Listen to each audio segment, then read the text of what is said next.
Malgré les violences, malgré les insultes, malgré le mépris, l'accord entre le Parti Socialiste et le diable tient toujours. Comment peut-on, avec tout ce qui s'est passé et tout ce qu'on sait sur le parti de Jean-Luc Mélenchon, se regarder encore dans une glace et se dire « Nous les socialistes, nous garderons cet accord jusqu'au présidentiel ». Et pourtant, c'est bien ce qui se passe. Le PS est donc complice de la montée de l'antisémitisme, de l'instrumentalisation raciste, du dictateur et de toutes les menaces connues à ce jour. Nous verrons donc dans cette vidéo Céline Hervieux, députée PS, se faire humilier comme jamais par un auditeur, et c'est dans l'actualité du jour.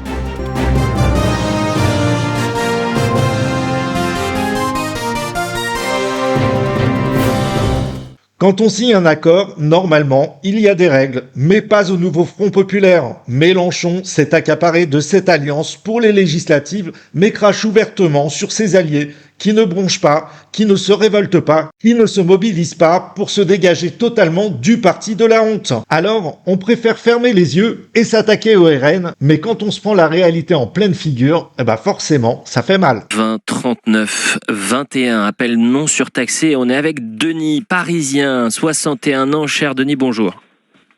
Oui, bonjour monsieur. Alors moi, quand j'entends votre élu socialiste parler, j'ai vraiment envie d'exploser. Ah bon. Madame, je suis désolé, mais c'est vraiment l'union de la carpe et du lapin. Vous êtes d'une malhonnêteté intellectuelle qui frise le ridicule. D'abord, le Front républicain. Faites-moi juste rire. Quel est le point commun entre monsieur Mélenchon et monsieur Faure ?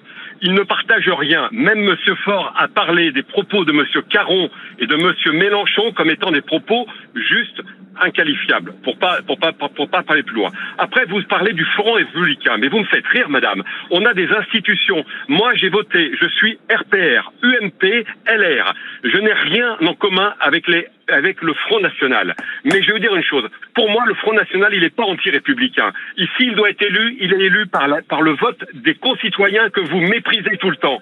Je trouve ça inadmissible. Il y a des institutions comme le Conseil constitutionnel, le Conseil d'État, il y a le Sénat, il y a ensuite la réunion de deux assemblées à Versailles pour pouvoir changer la Constitution, chose que ne pourra jamais faire le Front National. À partir de là, il n'y a aucun risque qu'il y ait des dérapages du Front National. C'est impossible. Vous nous menez en bateau simplement pour garder votre petite tambouille.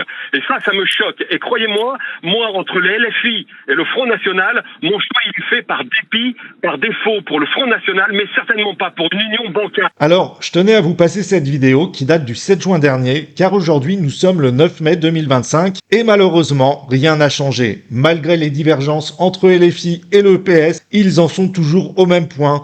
C'est tout à fait ce que reproche cet auditeur à Céline Hervieux qui semble s'en amuser. Mais à ce petit jeu, le PS perdra ou a déjà perdu. La fourche Mélenchon les a transpercés. Pourtant, il reste 2 ans. La route des présidentielles approche. Mélenchon pourrait rafler la mise et être au second tour des présidentielles. Un pari risqué pour le PS qui ne semble pas comprendre tous les enjeux avant qu'il soit trop tard. Sur ce, les amis, je vous dis à très bientôt pour de prochaines vidéos. Ciao!